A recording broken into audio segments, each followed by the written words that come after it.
I am odd, my name is Ron. They are odd, their names are Ron. If you're naughty, I'll do wrong. Do wrong, Ron, do wrong. We are Rons and we don't care. They are Rons and they don't care. You know E equals MC squared. They know E equals MC squared. You might. Who might? He might. Who might? My mate. Einstein. We do wrong and we do right. They do wrong and they do right. We go clubbing late at night. We're not stupid, we're not thick. They're not stupid, they're not thick. But where the hell is Reykjavik? Where the hell is Who's Ron? He's Ron. What's more? Moron. Moron? Yes, Ron. My mate. Moron.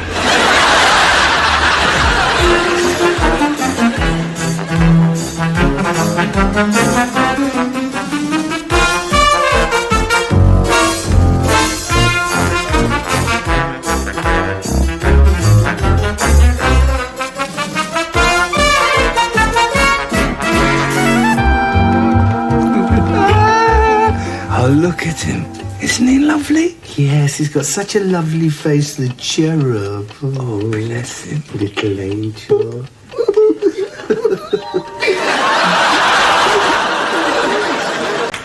Street litter. One of the biggest problems facing society today.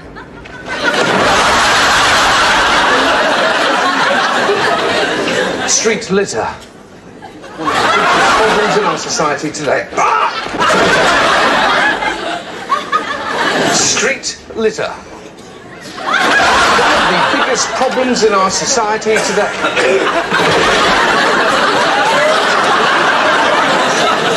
Street litter.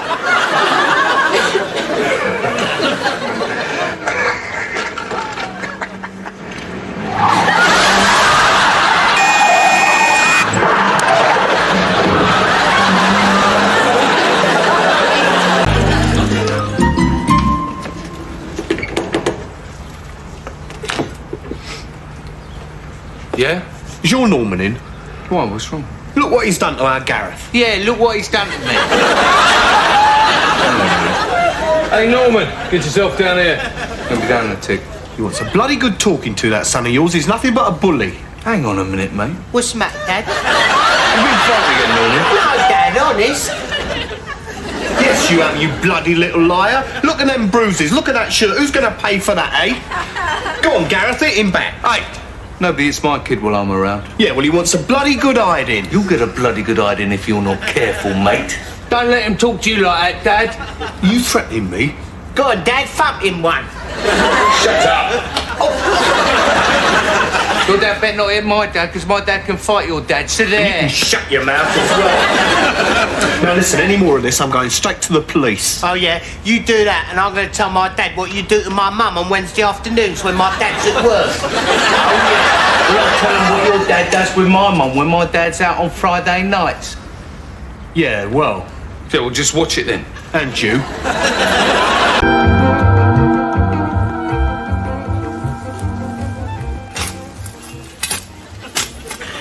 All right, Sonny, what's your game? Shh. Just murdered Jason Donovan.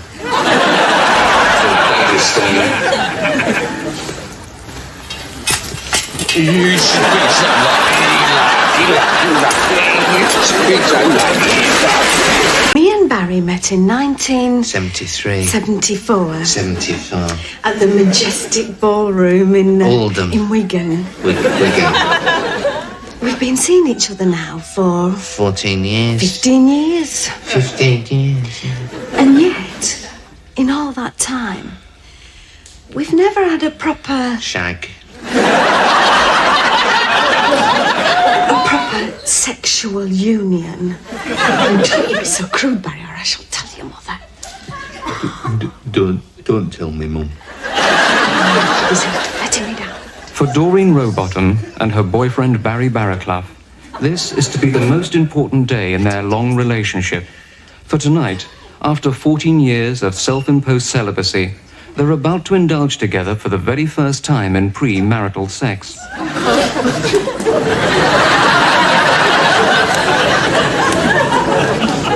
Although Barry and Doreen have been preparing for weeks, there are still a few last-minute details to attend to. Go on then, Barry. Go after it, Doreen. Well, it's up to you, Barry. But I've told you before, I'm not doing it unless you're wearing something. And I've told you, Doreen, I'll be wearing my vest.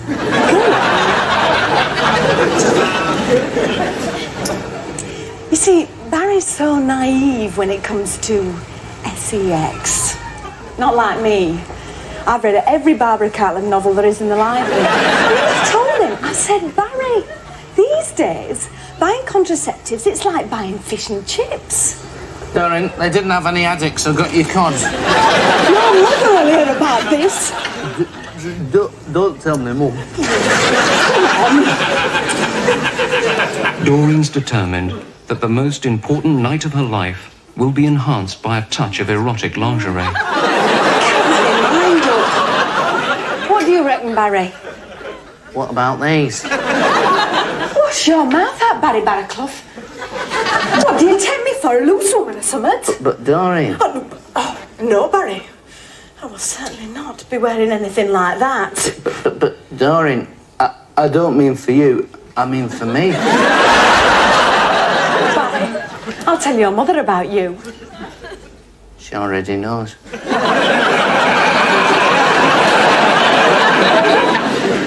Doreen has gone to the hairdresser's, leaving Barry alone in the pub, where he sits reflecting on whether he's doing the right thing. I don't know. I mean, I want to, what's the word? I want to poke Joe. I mean, what if I don't perform right? And what if I can't arouse Doreen's passion and transport her to a frenzied rapture of overwhelming sexual ecstasy? Do you think she'll tell me, Mum? It's 6:30. Barry arrives at Doreen's house to drive her to the hotel, where they've booked a room under the name of Mr. and Mrs. Smith.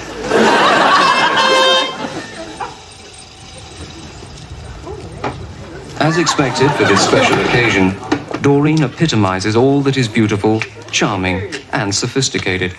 What are you gawping at, you nosy bleeders?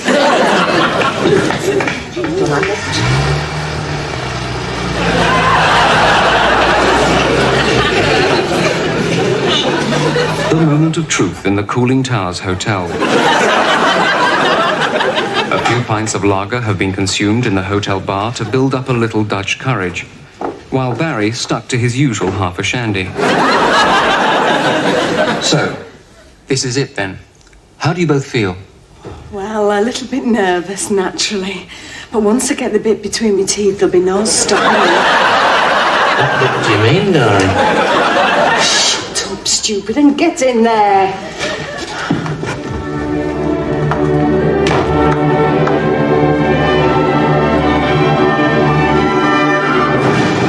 Barry, what's wrong? Somebody told me, Mum.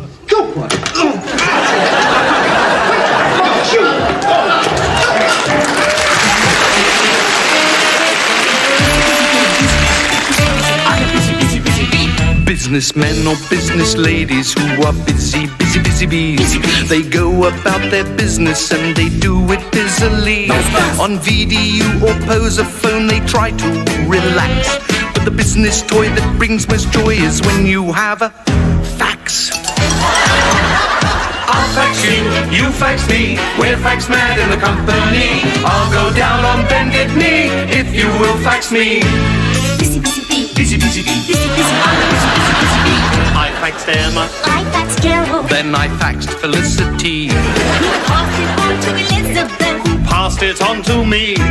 Jeremy faxed Sophie, and Sophie faxed him back. But poor old Jot has been cut off, so he couldn't give a fax. I'll fax you, you fax me. We're fax mad in the company. I'll go down on bended knee if you will fax me. Busy bee, I'm a busy bee. I'm a busy bee. I'm a busy bee. I'll fax you, you fax me. We're fax mad in the company. I'll go down on bended knee if you will fax me. Like golfers without trousers, like fashion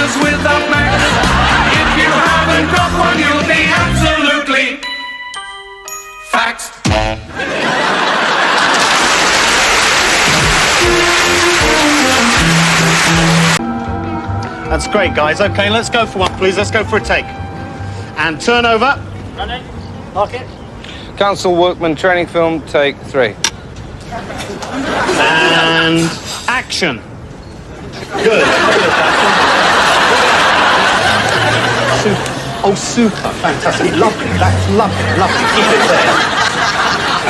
there. It was a normal Saturday, in a normal high street, in a normal town, until from nowhere came Double Buggy. To rain gut-wrenching terror on an unsuspecting community. Double Buggy, merciless in its quest of destruction. And cunning lust for blood.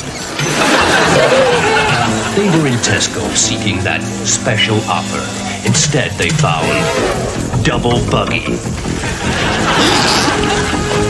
A feast on 4 wheels. Double the horror. Double the terror. Double the suspense. And double the buggies.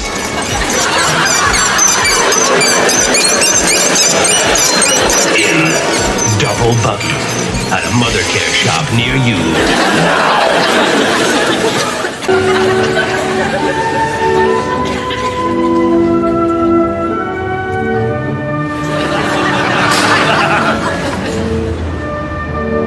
You see that, Lewis?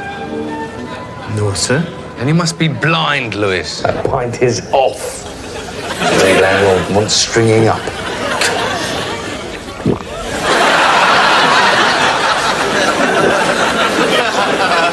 Bad news, sir. Another murder up at the college, sir. Another murder? There's more dead bodies in Oxford than something from Shakespeare. Well, don't just stand there, Lewis. What, sir? Get me a refill.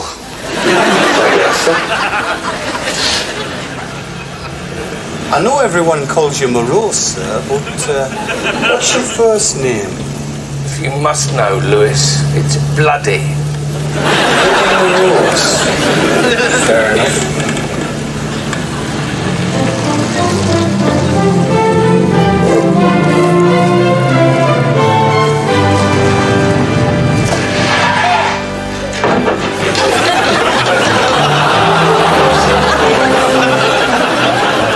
You know what I'd do if I was rich, Lewis? No, sir. I'd get those bloody brakes fixed.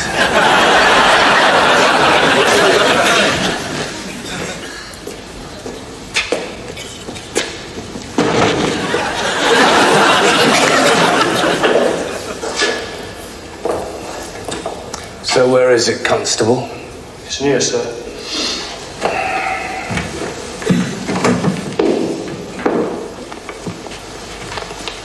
Oh my God. It's Double Diamond. I know that this isn't the right time to ask you this, madam, but have you any idea who might have had reason to murder your husband?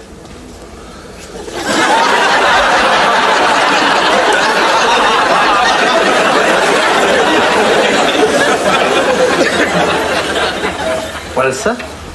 I'm fine, Lewis, and how are you? No, sir. I mean, do you know who done it yet, sir?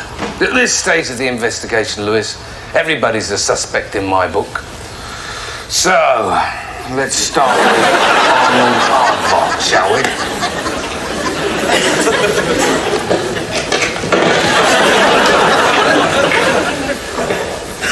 So what are we looking for, sir? We're looking for a sign, Lewis. A sign that will lead us to the murderer. A sign, sir? Yes. And I think that's the sign we're looking for.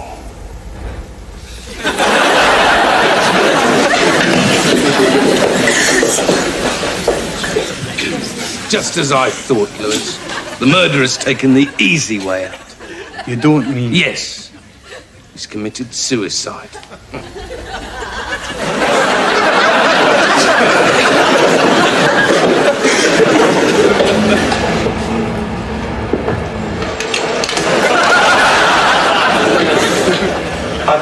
to sound stupid or anything, sir, but I think the murderer was murdered by another murderer, sir.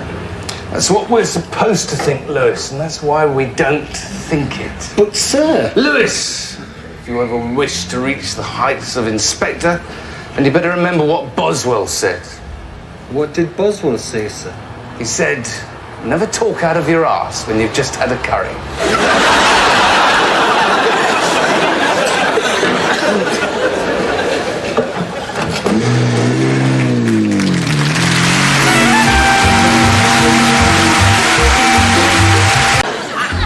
Your mother's okay? Yeah, good. Yeah. Listen, just you have a good time up there, honey, okay? Yeah, don't worry about me. I'm fine. The agency woman. Yeah, she arrived this morning.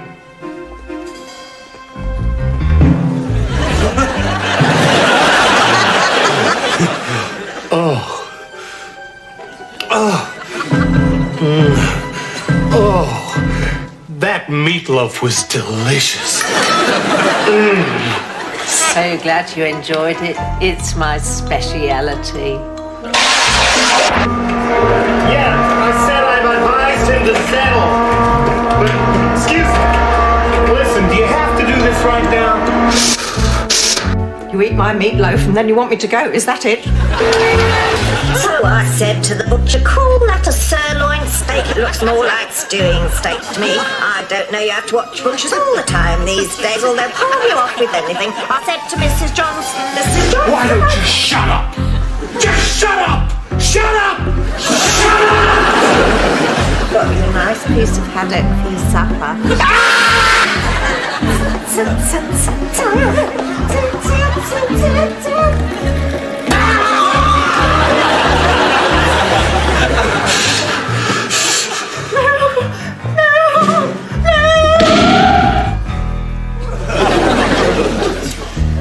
Now look at the mess you've made.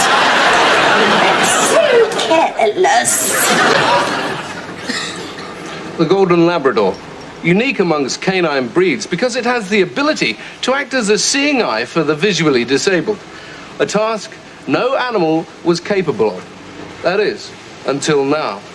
Thanks to modern training techniques here at the Animal Psychology Unit in Barnstead, the world of the visually disabled has become that much more assured since the introduction of the guide cat.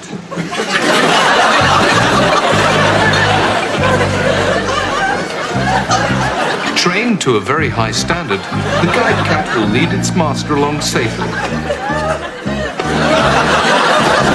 making a wide detour of natural hazards. The guide cat is ever aware that its first duty is the care and safety of its master. The guide cat is also trained to remain poised and calm, whatever the crisis.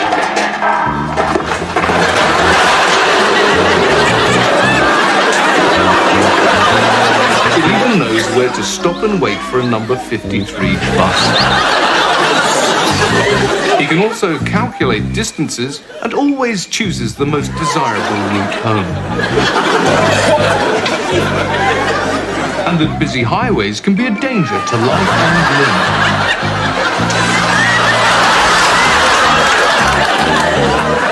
Until at last, it guides its thankful master back to the security and comfort of his own home.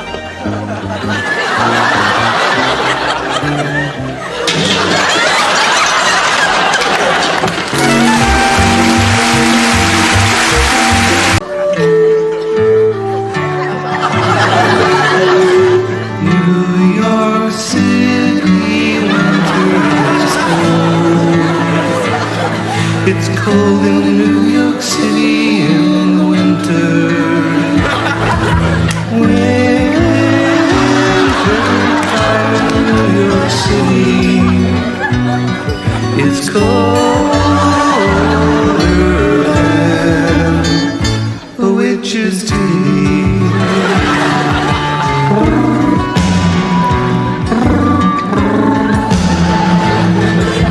Brass monkey weather, again.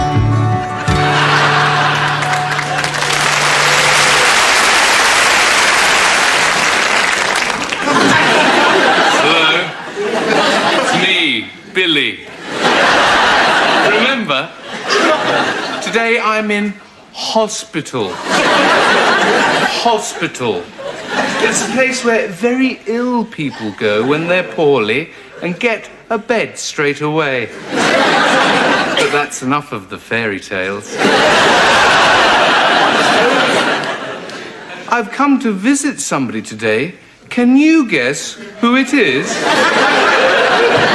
Is it Bertie, the smoking beagle?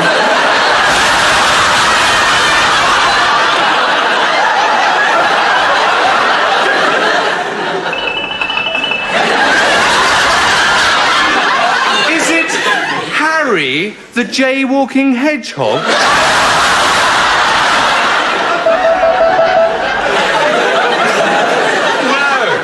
I've come to visit Johnny. I'm over here, Billy. Hello, Johnny. Hello, Billy. Hello, everyone. How are you today, Johnny? Oh, I'm in complete agony, Billy. I'm in excruciating pain, thank you very much for asking. Johnny's had an operation. I wonder if you can guess what sort of operation. I'll give you some clues.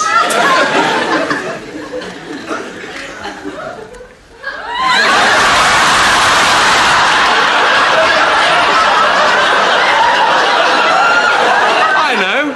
You've had a nose job.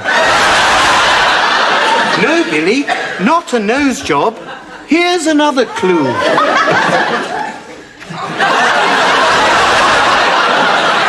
I know. You've had your brains removed.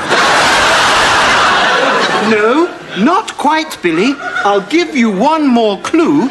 See if you can guess what operation. One skin. Two skin. Three skin.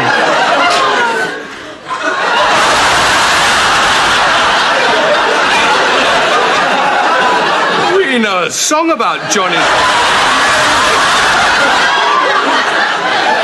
1, 2, drip on my shoe. 3, 4, not anymore. Bye-bye. Darling, well done. Where is he then? Hello, baby. How are you? Oh, you're so beautiful. Here's a racket. Daddy's bought you your first toy. These lovely ears. They're so perfect. Mr. Quigley, can I just have a word, please? Excuse me. Doctor, thank you very much from both my wife and myself. It's terrific, honestly. I'm a father at last. I can't believe it. Yes, sir. Mr. Quigley, I'm afraid I've got some bad news for you. Bad news? It's not my wife. It's not Brenda, is it? No. Your wife is fine. I'm afraid it's the baby. The baby? What's wrong with the baby? Well, Mr. Quigley, I don't know how to break this to you, but I'm afraid your son is going to grow up to be a midget.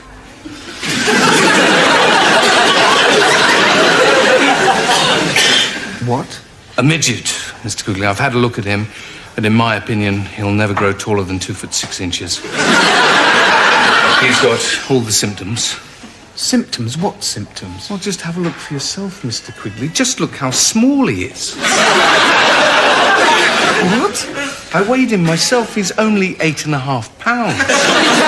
Doctor, he's less than 1 hour old. How much do you expect him to weigh? 8.5 stone? Of course not.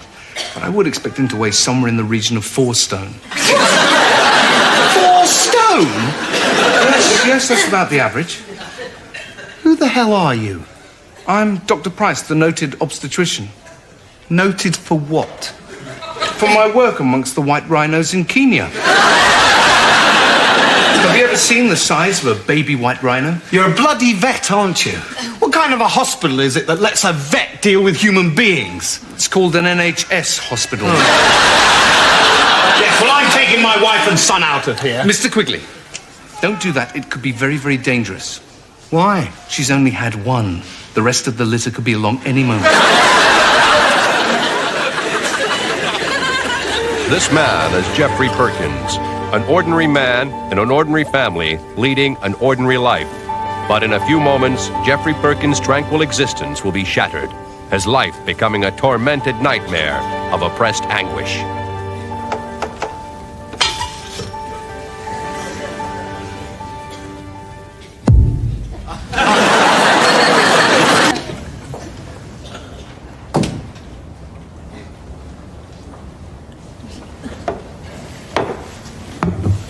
Hi. Thank you for coming. Now, we all know why we're here, yes? Well, we're here because we all have a problem that we share. Now, can anybody tell me what that problem is, yes?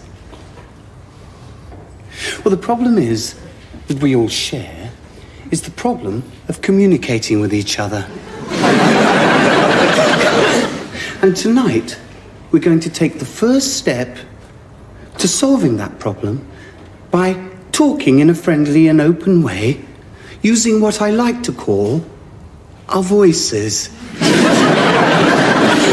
Now, who'd like to set the ball rolling? It's Mary, isn't it? Yes. Now, Mary, did you relate to what I was saying about the problem of solving a problem by sharing a problem? Yes, Dave. I did relate. And I'd say your philosophy was incredibly profound and well-based.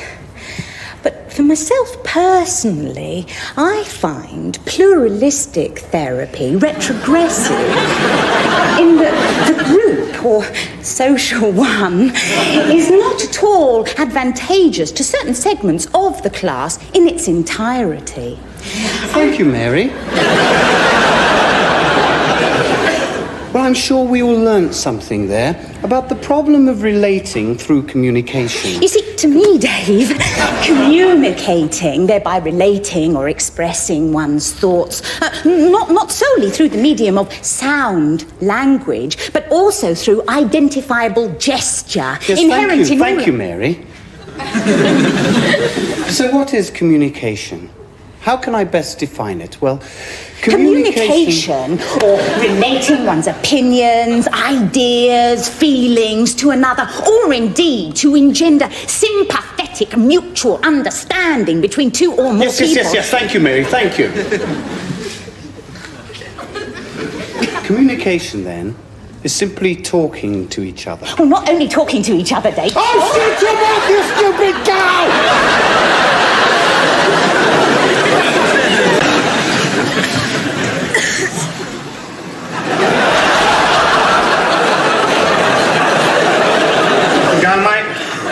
Cheers. Hey, you know what my wife said to me? No, what? She said, you're a fat slob. She said, you're unfit. She didn't. She did. I said, right, fitness, right, is all a state of mind, like, you old cow. I said, right, if you think you're fit, you'll feel fit. Yeah, that's right. Just because you got a bit of a gut on you, don't mean, right, you're not fit, like, right? Yeah, that's right. I said, hey, don't let this belly spilling over my trousers fool you, like. Because, like, underneath this, man, the flap, right? I'm a really fit bloke. Yeah, I know what you mean, right? I mean, I've had a bit of trouble like that myself. Yeah. Not a lot of people know this, but I am one of the fittest blokes around for my age. Yeah? How old are you? 21. You see, nowadays they just go by looks, right? Yeah. It's what you look like that they go by. I mean, they don't look past the rolls of flab to the man underneath, like. Yeah. Take yesterday, for example, right? I was running for the bus. I must have run, what, 20 yards, right? Yeah. Now, admittedly, the driver had to give me kiss of life. Yeah. But, and here's the point, it's how quickly you recover that matters, right? I mean, that's how an athlete is judged, right? How quickly he recovers, you know? So how quickly did you recover then? Well, I was right as rain by bedtime. Yeah. I know what you mean. I mean, it's the same thing with me, right? Yeah. Last week, I dropped my wallet on the floor, right? Bent over to pick it up. Well, by the fuss they made at the bloody hospital, you'd have thought I'd had a heart attack. So, anyway, I says to that doctor, I says, right. I says, listen, matey, even that Sebastian Coe geezer gets spots before his eyes ringing in his ears if he bends over a bit sharpish. Yeah. Because you're a bit stocky. Because you're a bit stocky, like, people think you're unfit. I mean, look at Bernard Manning. Oh, little Bernard, eh? Yeah. I mean, he could box 15 rounds or run a marathon if he wanted to, but people just think he's a fat sod. Yeah. What about old Nigel Lawson? Yeah. Yeah. Anyway, what do we care? We know that we got the fitness underneath when we need it. We just don't bloody flaunt it, do we? No. The women love it. Yeah. Cheers. Right. Fancy another pint? Nah, better not. I'm watching me figure, you know.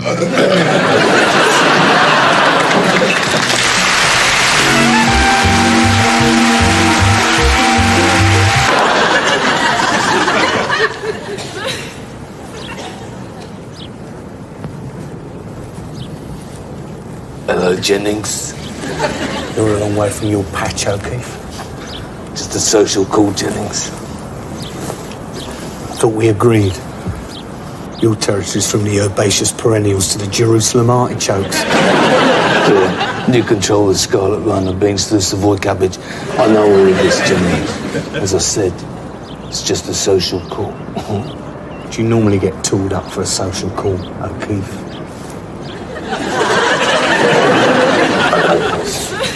Well, you can't be too careful.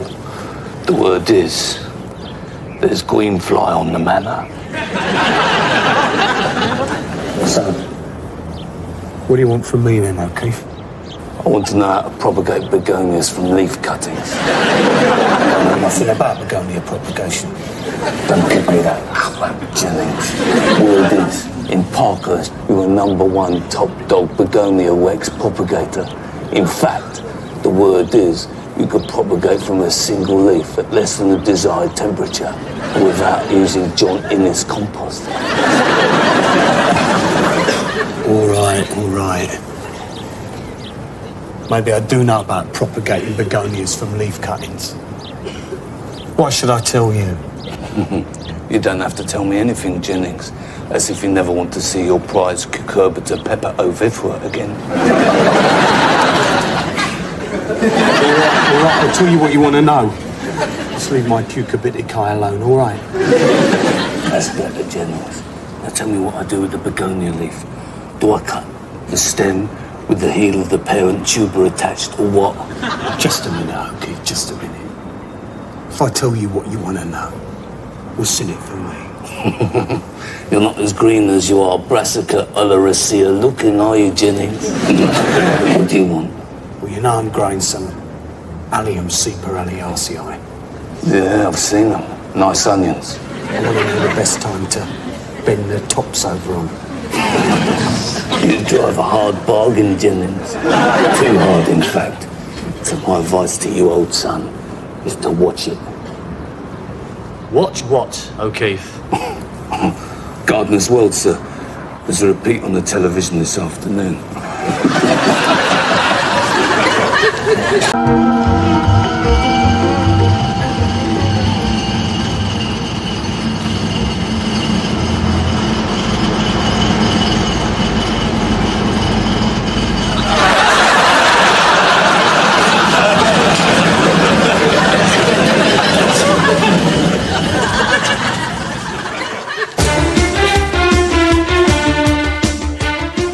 Tomorrow on World Affairs, we devote the entire program to a film from America, which brings to light the effects, both sociological and psychological, of modern warfare. Zach Williams served in the Vietnam War. He witnessed horror, disease, and bloodshed. He went out a man, but came back perfectly normal. Yes, I'll take this one. It's real comfy. The State Department have refused to issue figures, but we believe there are thousands of Vietnam veterans just like Zach who are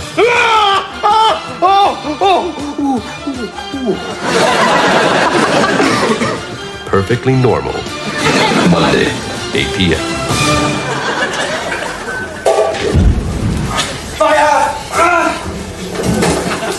Hey, hang on a minute. What? Is that ozone friendly?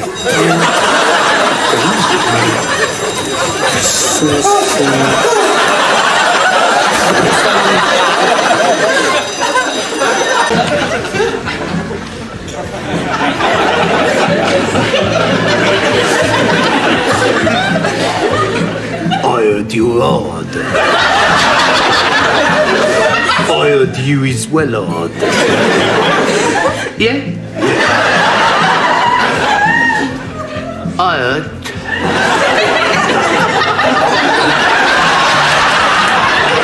I heard you fixed the Franklin brothers. What I heard was you fixed them well. Good.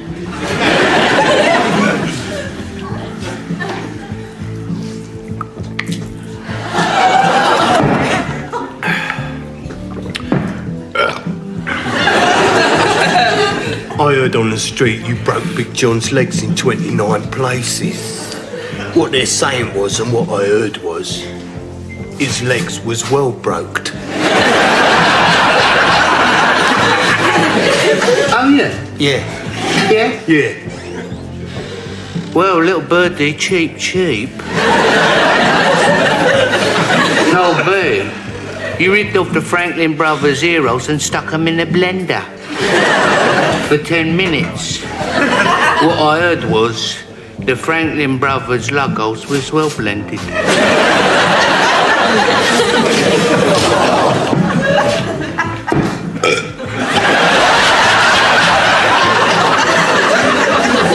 The boys are saying that you cut off Big John's thumbs and posted them to the BBC. And you didn't even put a stamp on the envelope. The boys are saying that, are they? Yeah. The boys are saying he's well thumbless. So? So? Is that so? Yeah, it's so. It's well so. Well, my mate has got a mate who told my mate that you cut off the Franklin brothers' testicles with a blunt knife and used them as toys for your budgerigar.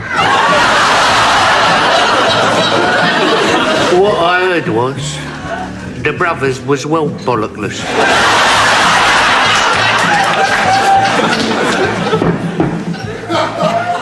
That's nothing. I heard you smothered Big John's bum with Flora, put it in the oven at gas mark 2 for 15 days. What I heard was Big John's bum was well done. Yeah? Yeah. So? Well. If you're as hard as you say you are... Yeah? Can you open this packet of peanuts for me?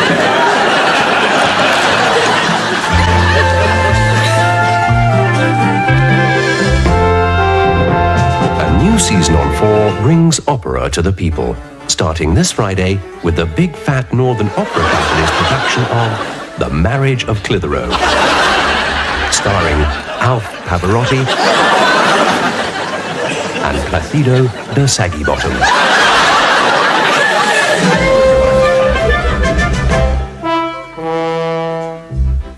We are the biggest of biggest of beer-bellied bookers about. Bigots and bigots from Bradford and Bingley, the biggest, most bigoted bastards about. Yorkshireman, Yorkshireman. Later in the series, the television debut of Dame Doris Tekanawa in Madame Bugalugs.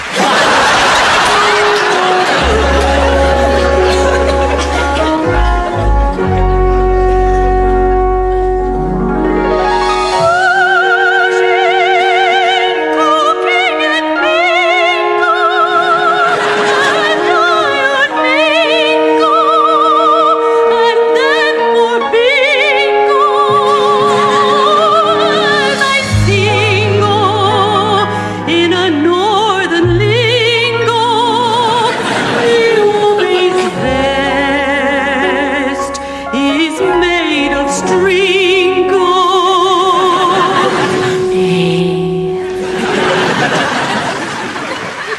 More classics on 4 with Puccini's aria Nest int Dorma.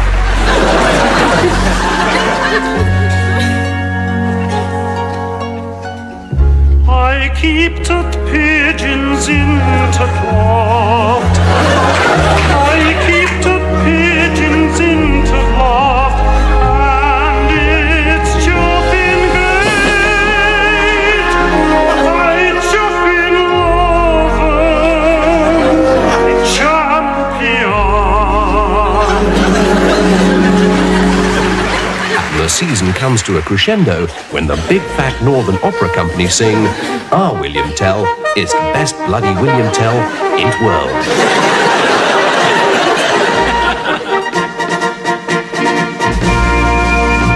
Bugger off, do you smack your mouth? Bugger off with your fancy ways. Bugger off with your bloody microwave.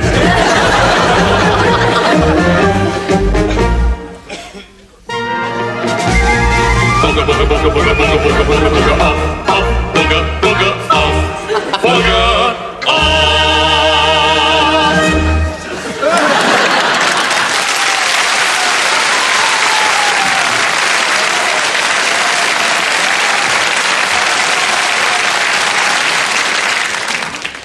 Come on, come on. Leave it out. Just like that. She was asking for it. Come on.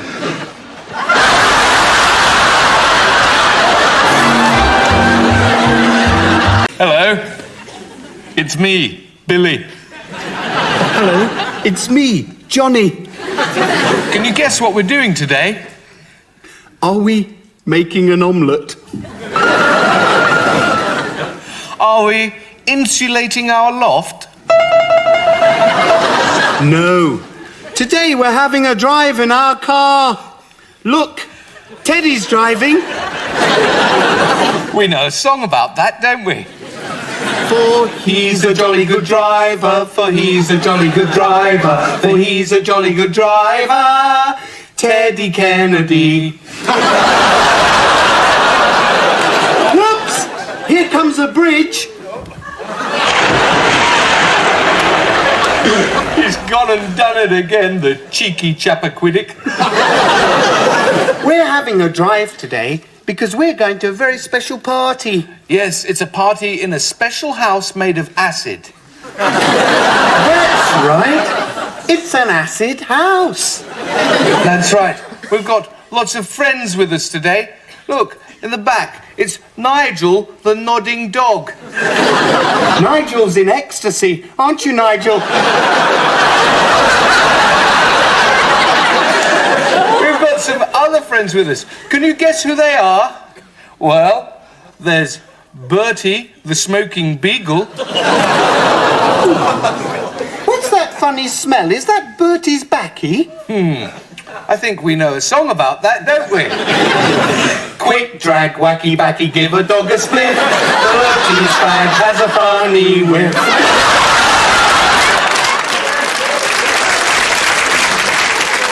I wonder what sort of backy Bertie's smoking today. He's smoking Mary Jane's tobacco. The kind of Mary Jane to give it to him. I wonder who else we've got in the back of the car. Oh, look! It's Roger, the Rottweiler. And he wants to look his best for the party. Look, he's been powdering his nose.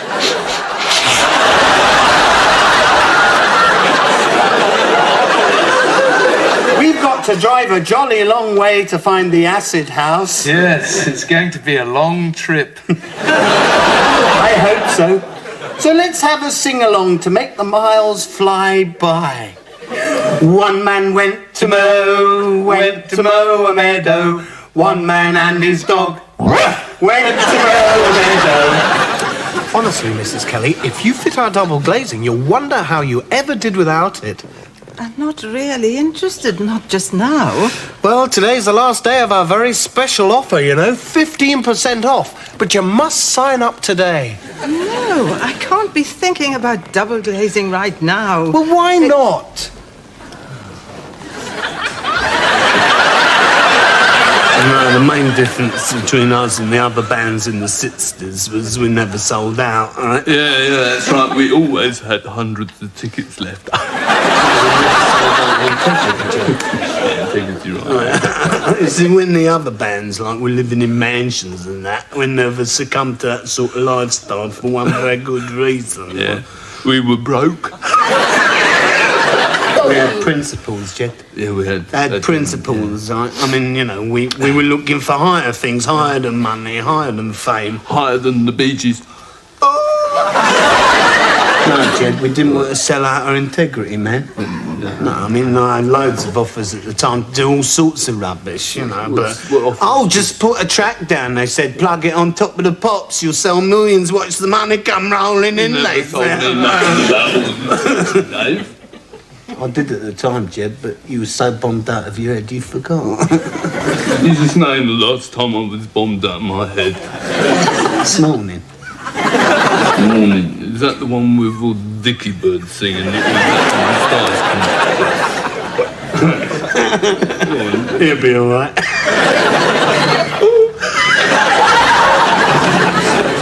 Well, Gareth, there we are, the end of another series. Yeah, the end of another series. And, you know, looking back, do you know what I enjoyed most of all? No, what? The mistakes.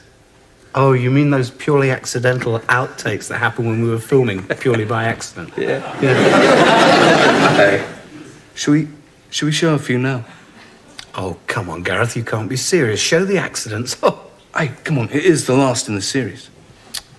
Okay, Gareth. Here are a few of those silly mistakes. Monday. Yeah, if you can get copies of those done. You said Monday. This afternoon at the latest. I don't care. You've got your problems, we've got ours. I want that stuff by Monday, right? Right. Supply again. Causing us problems, Jim. What's wrong with Big Frank? I thought he had the money ready. Big Frank? I don't know. He's probably gone south of France down in Scotland or something. You know Big Frank? Yeah. I'll see that. John, you got that? Figure. Cheers. And stop there, please. Wardrobe.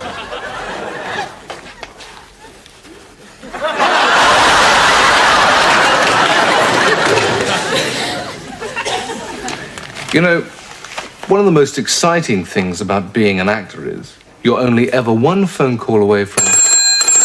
Excuse me.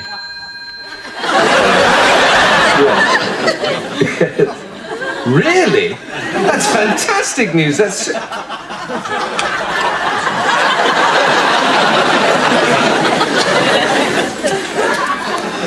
The usual? Yes, please, Ken. Cheers. Yes. Bit slow in here tonight, isn't it? Yeah, it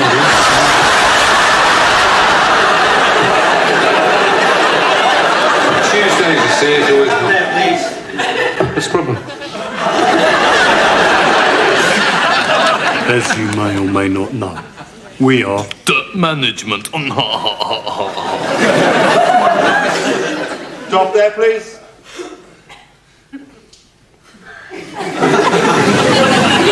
One. Quiet all round, please.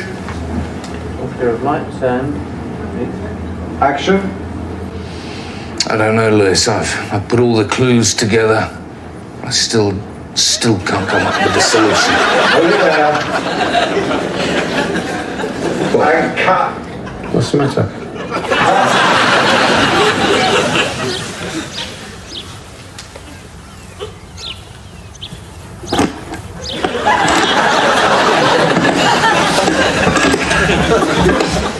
Hello, Jennings. Okay. Stop there. What's wrong? The bucket. What? The bucket. Where? Bloody buckets. What bucket?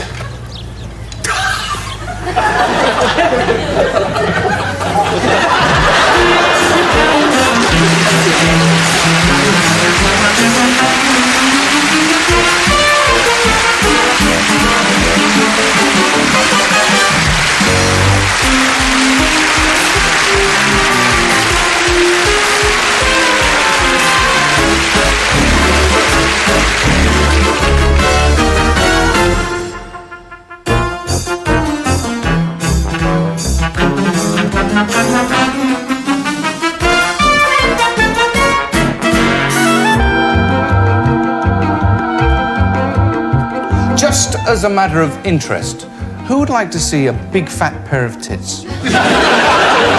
Well, here we are. Hello!